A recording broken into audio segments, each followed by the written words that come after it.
Bonjour mesdames et messieurs, bienvenue à cette deuxième session d'information sur nos antennes.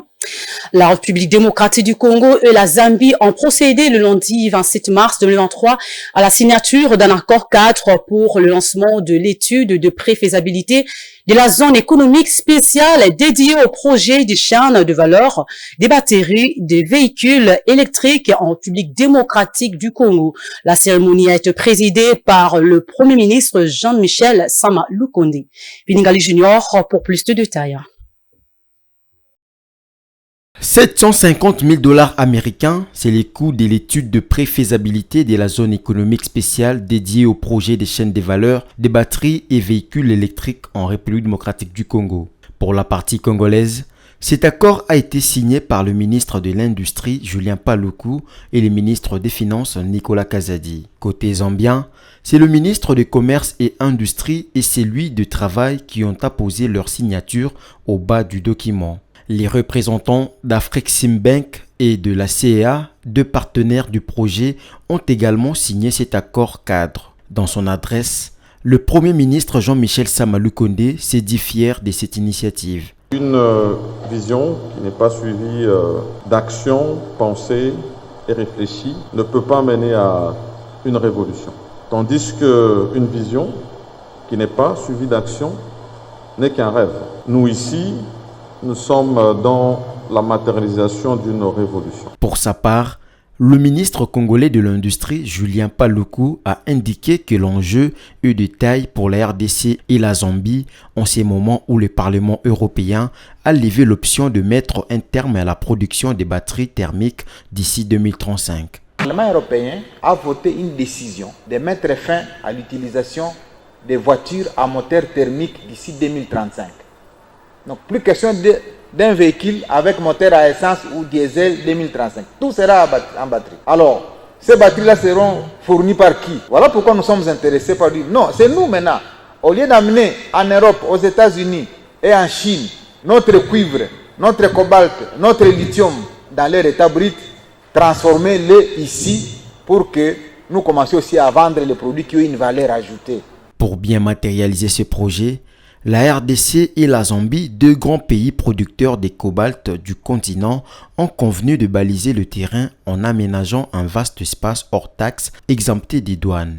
Cet espace, dénommé Zone économique spéciale transfrontalière, pourra ainsi être l'aire propice pour faciliter la fabrication de produits compétitifs et à moindre coût. Signalons que la République démocratique du Congo a mis à la disposition du projet 2000 hectares de terre dans la province du Haut-Katanga, un espace réparti en 4 blocs de 500 hectares chacun. En plus, indique Julien Paluku, la RDC a innové en mettant sur pied un Conseil national des batteries, organe technique apolitique destiné à former des experts locaux en la matière. Aussi, un centre africain d'excellence est mis sur pied pour le moment, logé à l'université de Lubumbashi. Ce partenariat sud-sud est soutenu par plusieurs bailleurs tels que la Banque arabe Badea, Afreximbank, la Banque africaine de développement et l'Union africaine. Parlons élection à présent. L'opération d'identification et d'enrôlement des électeurs se déroule bien à Ubundu, dans la province de la Tchopo, à 5 jours de la clôture définitive de cette opération. Dans le territoire d'Ubundu, les requérants se font de plus en plus rares dans certains centres, constat fait par Bijou Lumuna. Suivi.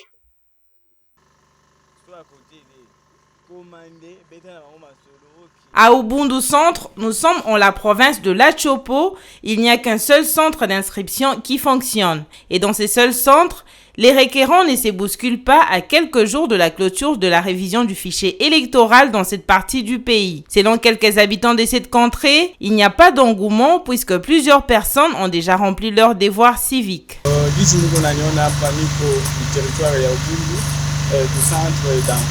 Ici, dans notre territoire, ça va très bien. Il y a beaucoup de personnes qui se sont déjà fait enrôler, tel que vous le voyez sur les images. Il n'y a pas beaucoup de personnes présentes au centre.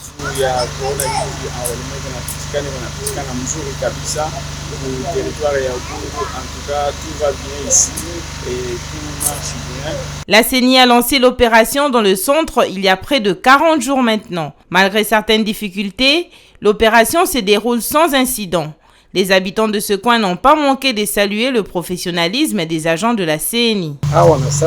Nous sommes dans un centre d'enrôlement. J'ai constaté que les opérations se passent bien.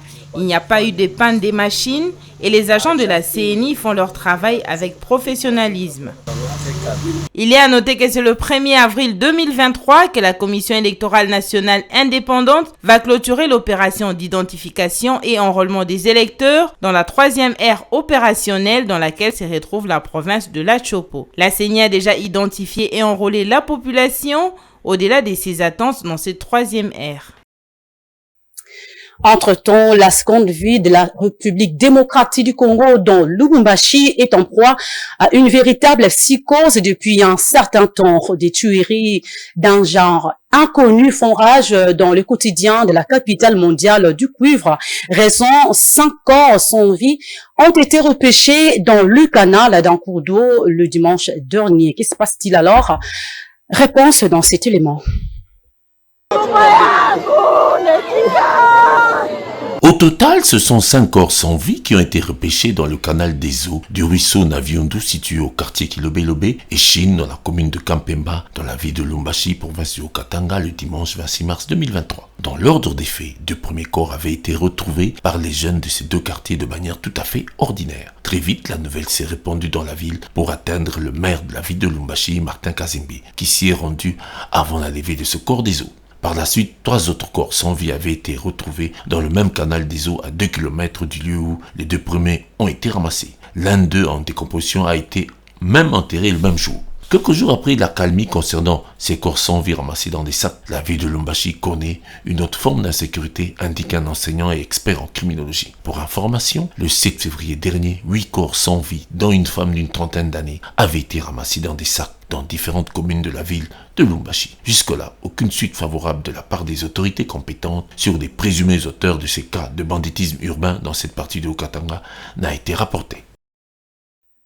Et voilà ce qui marque la fin de cette 2e session d'actualité sur Mandiko Télévision. Mesdames et messieurs, le rendez-vous est pris à 19h juste. Au revoir.